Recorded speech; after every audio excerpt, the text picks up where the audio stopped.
I got a cheap cut of meat. I'm gonna show you how I do some meal prep for the week. Very lean cut, so we're gonna go low and slow and just watch the temperature. Those of you that are like, well, I don't have a smoker. Well, I'm gonna do this one in the oven, so we don't have to have that excuse anymore. A nice little patinaed baking tray. One of those guards, so I get, you know, good even bakage. We're gonna get our bakage on today. I'm just gonna hit it with some Heath Riles garlic jalapeno rub and give her an old friskin.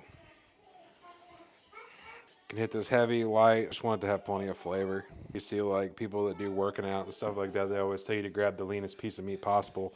They're typically talking about this or like flank steak, I think. London Broil's cheap. It's easy to get, ton of meat. You just gotta cut it real thin.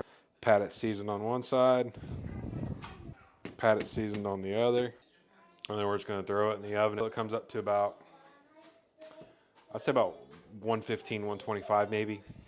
We'll check it with our Thermopro temp spike to make sure things are right where it needs to be. Very lean piece of meat, so you don't want to overcook it or else it'll get extremely tough.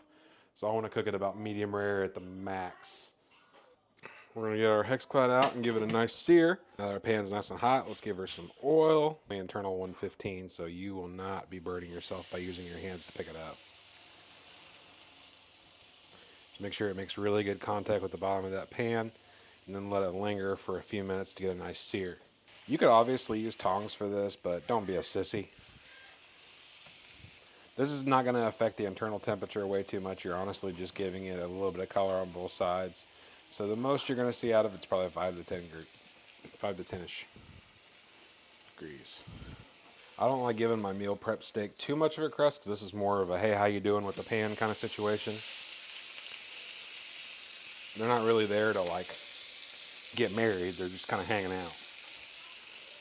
Plus that extra crust really dries out later down the road, so whenever you do your meal prep steak, I just give it some color, take it off, let it rest for a little bit, and then slice it how you want it. Honestly, that right there, that's perfect for me. Now that we rested about 5 minutes or so, we're gonna come in here and give her some slice on the old cutting board. Kids are very active today. We want to slice this very thin, but I'm gonna give you guys a good quick cross section. That's what she looks like. Just remember, if you want it to not be so tough, because I don't know if you ever had London Broil, but it is rough on the teeth if you slice her big. Slice her in real thin strips, and it's a good way to have steak every day for your lunch. That's some good stuff right there. It does change grain on the other side of that one. So when you're cutting, be mindful, be very demure. It'll be perfect every time. $12 worth of steak, 3 days worth of lunches.